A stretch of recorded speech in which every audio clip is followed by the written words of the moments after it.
ये आकाशवाणी है। प्रस्तुत है कार्यक्रम न्यू इंडिया समाचार।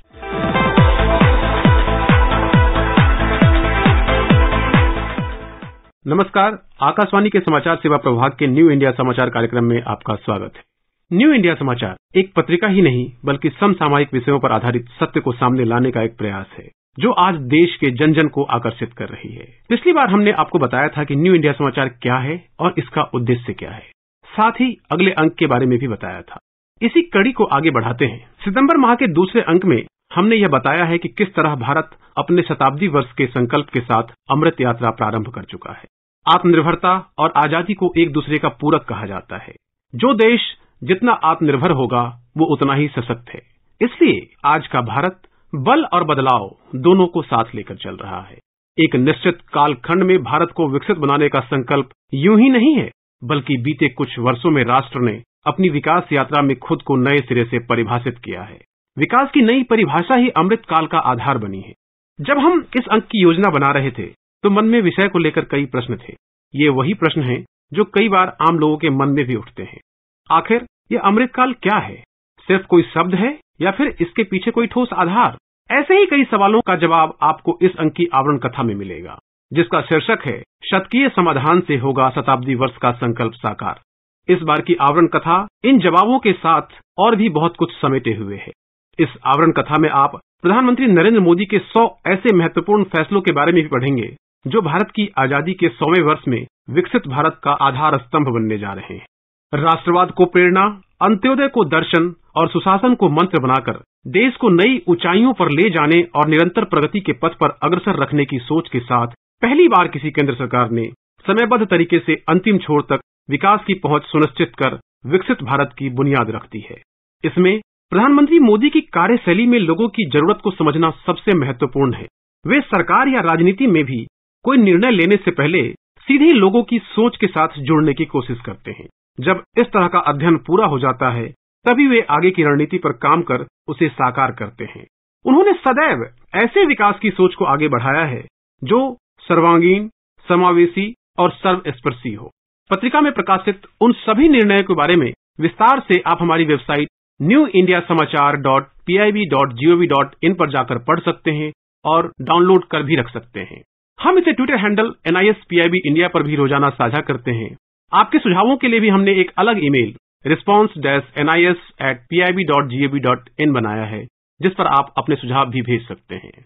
लेकिन यहाँ हम आपसे कुछ निर्णयों की जानकारी साझा करेंगे जो बदलते भारत की कहानी को परिलक्षित करती हैं और जो बन गए हैं अमृत यात्रा का आधार और अमृत काल के संकल्प को साकार करने का विकास रूपी संस्कार।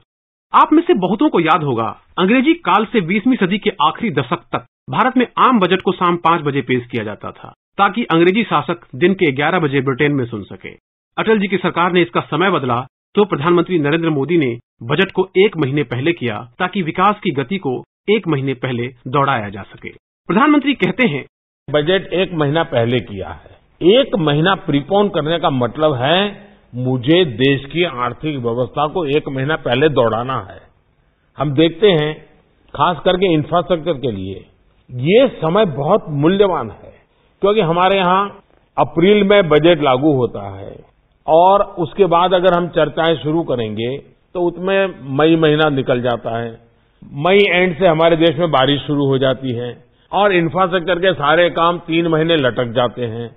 ऐसी स्थिति में 1 अप्रैल से ही काम शुरू हो जाए तो हमें अप्रैल, मई, जून इंफ्रास्ट्रक्चर काम के लिए बहुत समय मिल जाता है। जुलाई, अगस्त, सितंबर बारिश के दिन होते हैं, फिर हम तेज गति से आगे बढ़ सकते हैं। समय का उत्तम उपयोग करने के लिए ये बजट हमने 1 महीना प्रीपोन करके आगे बढ़ रहे हैं। इतना ही नहीं, किसानों की आय दोगुनी करने का एक विराट लक्ष्य लिया गया और इसके लिए सरकार ने बुआई से पहले, बुआई के दौरान और बुआई के बाद के हर चरणों में किसानों की जरूरत को ध्यान में रखते हुए योजनाएं बनाई। कभी कुपोषण को खत्म करने के लिए ऐसे प्रयास नहीं हुए, लेकिन पोषण अब राष्ट्र का मिशन बन गया है और सही पोषण से देश रोशन की आवाज बुलंद हो रही है। दर्जन भर से अधिक मंत्रालय इसके लिए एक साथ प्रयास में जुटे हैं। बेटी बचाओ बेटी पढ़ाओ ने लिंगानुपात में लड़कियों की संख्या बढ़ा दी है तो हर घर नल से जल का भागीरथी सपना साकार हो रहा है। जबकि आजादी के इतने लंबे अरसे तक 15 करोड़ ग्रामीण घरों में पीने को स्वच्छ पानी भी उपलब्ध नहीं था। कोविड की आपदा के समय को अवसर बनाकर भारत ने पीपीई किट, N95 मास्क जैसे उत्पाद जो भारत में न के बराबर होते थे, आज भारत उसका निर्यातक बन गया है। स्वास्थ्य क्षेत्र में जन क्रांति की एक अलग शुरुआत हो चुकी है और यूनिवर्सल हेल्थ केयर आज की हकीकत बन रही है।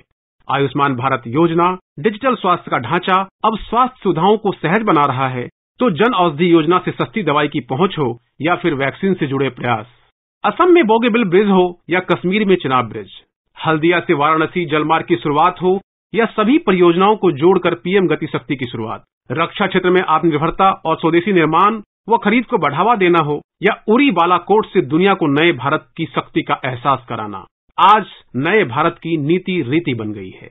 स्टार्टअप से यूनिकॉर्न की यात्रा हो या हर गरीब तक पहुंचने वाली स्वच्छ ईंधन योजना उज्ज्वला, हर नागरिक को बैंकिंग सिस्टम से जोड़ने वाली जनधन योजना हो या जनजातीय कल्याण के लिए समग्रता में प्रयास, ओबीसी आयोग को संवैधानिक दर्जा दिलाना हो या फिर सवर्ण आरक्षण, उपेक्षित नागरिकों को सम्मान दिलाना हो या विदेश नीति को मजबूत कर भारतीय पासपोर्ट की ताकत को बढ़ाना, एक देश एक राशन कार्ड के साथ एक देश एक व्यवस्था की अनगिनत पहल, अनुच्छेद 370 से आजादी हो या दिव्यांग जनों के लिए सुगम्य भारत का निर्माण, पीएम आवास योजना हो या मुद्रा योजना से स्वरोजगार, स्वनिधि से रेहड़ी पटरी वालों का स्वावलंबन, नई राष्ट्रीय शिक्षा नीति से नई सोच का विकास, आकांक्षी जिलों के विकास पर फोकस, जन सहभागिता, जीवन प्रमाणन, हर घर बिजली, बीमा और पेंशन योजना, डीबीटी, श्रम सुधार, ई श्रम पोर्टल, महिला सुरक्षा, मातृत्व अवकाश, स्थायी कमीशन, कानूनी सुरक्षा जैसी तमाम पहल, 3 तलाक से मुक्ति, खेल का नया इकोसिस्टम, खेलो इंडिया, टॉप्स, 3 ओलंपिक की सोच पर 2016 में ही कमेटी बनाकर एक ऐसी पहल की गई ताकि 2028 के ओलंपिक में भारत शीर्ष 10 देशों की श्रेणी में हो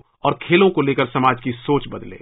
व्यवहारिक शिक्षा को आगे बढ़ाने के लिए कौशल विकास की नई शुरुआत, सड़क, राजमार्ग, नेशनल हाईवे, प्रधानमंत्री ग्रामीण सड़क योजना आदि, हवाई चप्पल से हवाई सफर की उड़ान योजना हो या टिकट यानी तकनीक से विकास को नई उड़ान, जीएसटी, एक देश एक टैक्स, यूपीआई लेनदेन 40% अकेले भारत में होना, प्रगति प्लेटफॉर्म, लंबित परियोजनाएं जो हुई साकार जैसे सरयू नहर, कोसी, कोल्लम बाईपास, अटल सुरंग, ईस्टर्न पेरिफेरल एक्सप्रेसवे, नदी जोड़ो परियोजना आदि, पुराने कानूनों के जंजाल से मुक्ति से सुगम कार्यनीति का निर्माण, इनोवेशन की नई सोच, इनोवेशन इंडेक्स में मजबूत भारत, पूर्वोत्तर और पूर्वी भारत का पश्चिम की तरह विकास, सांस्कृतिक धरोहरों का संरक्षण, विरासत पर गर्व, मूर्तियां वापस लाना, धरोहरों की संख्या बढ़ाना और राम मंदिर निर्माण को लेकर 499 वर्ष पुराने विवाद को खत्म कर सांप्रदायिक सौहार्द के साथ आगे बढ़ना, काशी कॉरिडोर का निर्माण, केदारनाथ धाम का पुनर्निर्माण, डेरा बाबा नानक करतारपुर कॉरिडोर, सोमनाथ का पुनरोद्धार, hydrogen mission, make in India, Niti Aayog का गठन,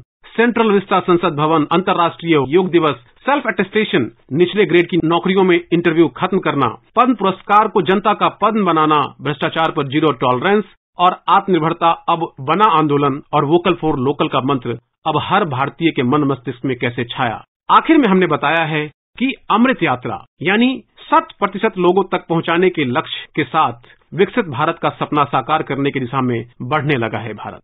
इस अंक में 28 सितंबर को भारत रत्न से सम्मानित स्वर साम्राज्ञी लता मंगेशकर के जन्मदिन पर विशेष सामग्री भी है, जिनसे प्रधानमंत्री मोदी का खास रिश्ता रहा है। अमृत महोत्सव हमारे अंक में एक विशेष हिस्सा होता है। इस बार महावीर सिंह राठौर, मदन लाल धिंगरा, यूएन ढेबर की प्रेरक गाथा भी है। गुजरात को परियोजनाओं की सौगात, हरियाणा में अमृता अस्पताल और डॉक्टर होमी भाभा कैंसर अस्पताल अनुसंधान केंद्र की शुरुआत आरोग्य और आध्यात्म की कहानी बताता है। कल अंत्योदय के प्रणेता पंडित दीनदयाल उपाध्याय जी की जन्म जयंती भी है। उन्हीं के आदर्शों पर ही प्रधानमंत्री मोदी सर्वजन हिताय सर्वजन सुखाय को अपना मंत्र बनाकर राष्ट्र को नई दिशा दे रहे हैं, ताकि शताब्दी वर्ष का सुनहरा सपना हो साकार। हमने बताया है कि प्रधानमंत्री के 100 निर्णय कैसे 100वें वर्ष यानी 2047 के नए भारत की आधारशिला बन गए हैं।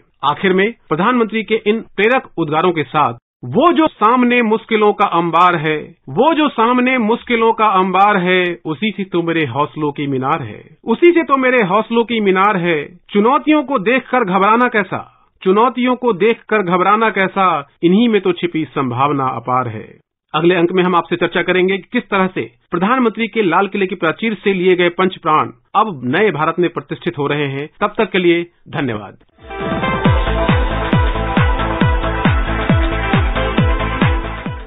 अभी आप सुन रहे थे कार्यक्रम न्यू इंडिया समाचार, जिसे प्रस्तुत कर रहे थे संपादक संतोष कुमार। ये कार्यक्रम आकाशवाणी के समाचार सेवा प्रभाग द्वारा प्रस्तुत किया गया। इसे आप हमारे mobile app news on AIR और हमारे YouTube channel news on AIR official पर भी सुन सकते हैं।